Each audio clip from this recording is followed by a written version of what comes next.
अगर आप युवाओं से पूछें तो इलेक्शन में सबसे बड़ा मुद्दा रोजगार का है। किसी भी युवा से पूछो, मैं कन्याकुमारी से कश्मीर तक चला और जो भी मुझसे मिल रहा था 35 साल से कम एज का, वो सब कह रहे थे कि रोजगार चाहिए, रोजगार नहीं है, कहीं भी नहीं मिलता, थक गए हैं ढूंढते वक्त। और इंटरेस्टिंग बात है कि अगर आप चुनाव का प्रचार देखें तो रोजगार का उसमें कोई मेंशन ही नहीं है। कॉन्स्टिट्यूशन की कांग्रेस पार्टी बात कर रही है, हमने गारंटीज दी हैं, अनएम्प्लॉयमेंट की हम बात कर रहे हैं, मगर मीडिया में अनएम्प्लॉयमेंट, जॉब क्रिएशन ये मुद्दा ही नहीं है। क्यों? आपको क्या लगता है इसका कारण क्या है?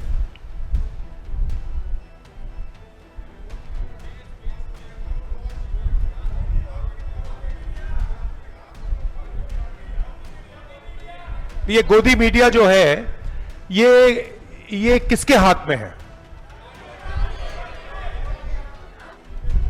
तो हिंदुस्तान में ये जो हैं अदानी अंबानी, ये जो 3 4 5 10 बड़े हैं, आपको क्या लगता है इनको ये रोजगार दिलवाना चाहते हैं या नहीं? क्यों नहीं? हाँ,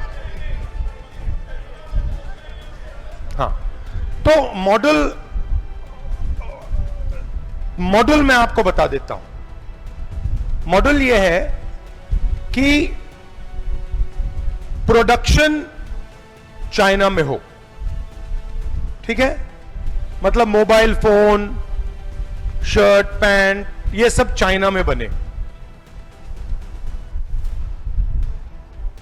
फिर हिंदुस्तान के जो मोनोपोलिस्ट हैं वो चाइना का माल हिंदुस्तान में बेचे। क्यों? क्योंकि कोई बनाने की जरूरत नहीं है। मैंने आपको चॉइस दी कि देखो ये बना रहे हैं, आपको इसका माल आप आसानी से हिंदुस्तान में बेचकर अपनी मोनोपोली बना सकते हो, या फिर अपने आप बनाओ। आप क्या चुनोगे? ऑटोमेटिकली आप कहोगे भैया बाहर से मिल रहा है, मुझे ठेका है, मैं उठा के बेच देता हूं। तो हिंदुस्तान में जो प्रोडक्शन कहा जाता है, जिसको मेक इन इंडिया कहा जाता है, मेड इन इंडिया कहा जाता है, उसको करने के लिए हमारे सबसे बड़े जो इंडस्ट्रीज वो चाहते ही नहीं, उनका इंटरेस्ट ही नहीं है। और बिना प्रोडक्शन के हिंदुस्तान के युवाओं को रोजगार नहीं मिल सकता। आप एक चीज नोटिस कीजिए, सबसे बड़ी 200 कंपनियां हैं, इसमें करोड़ों रुपए की सैलरी मिलती है। सीईओज होते हैं, करोड़ों रुपए की सैलरी लेते हैं। आपको क्या लगता है ये कितने, हिंदुस्तान के कितने परसेंट, ये जो टॉप मैनेजमेंट लोग हैं जो करोड़ों रुपए ले रहे हैं, हिंदुस्तान के कितने परसेंट है? एक भी नहीं है, आधा परसेंट है, आधे से भी कम होंगे। और अगर आप इनका बैकग्राउंड देखें तो आप एक चीज नोटिस करेंगे, इसमें आपको एक गरीब जनरल कास्ट का व्यक्ति नहीं मिलेगा, किसान का बेटा एक नहीं मिलेगा, मजदूर का बेटा एक नहीं मिलेगा, दलित एक नहीं मिलेगा, आदिवासी एक नहीं मिलेगा, पिछड़ा एक नहीं मिलेगा। एक छोटा सा 1% क्लब है जिसमें ये सब के सब यहीं से आते हैं, जॉब ले जाते हैं, फिर से आते हैं, जॉब ले जाते हैं, फिर से आते हैं, जॉब ले जाते हैं। और 90% जो हिंदुस्तान की आबादी है वो या तो एग्जाम लेकर थक जाती है या फिर जॉब ढूंढते थक जाती है। बट मीडिया में, नैरेटिव में ये कभी नहीं आता है।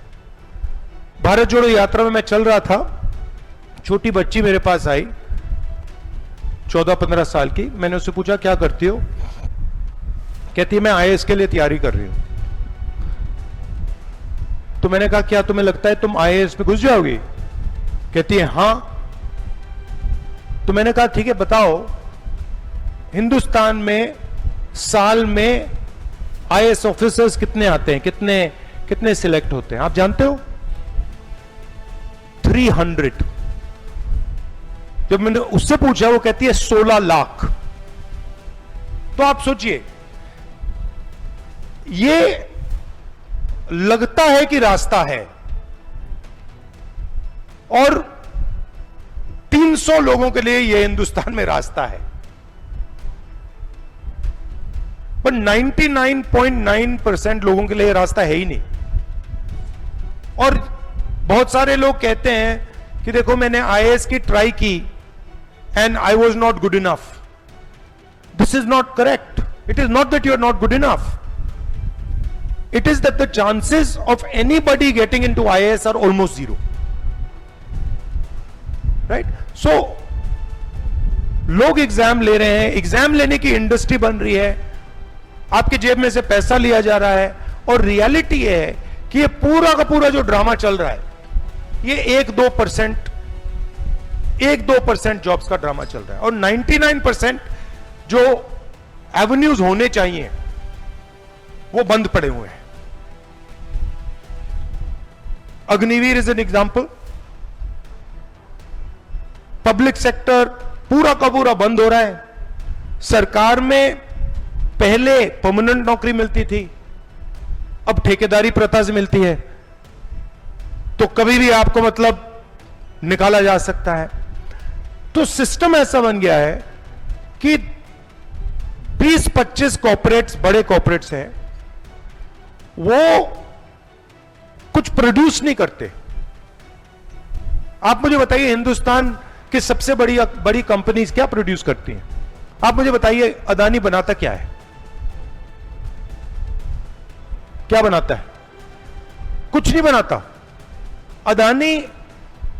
अदानी को सरकारी कॉन्ट्रैक्ट्स दिए जाते हैं. एयरपोर्ट सरकार बनाती है, एयरपोर्ट पब्लिक सेक्टर बनाता है,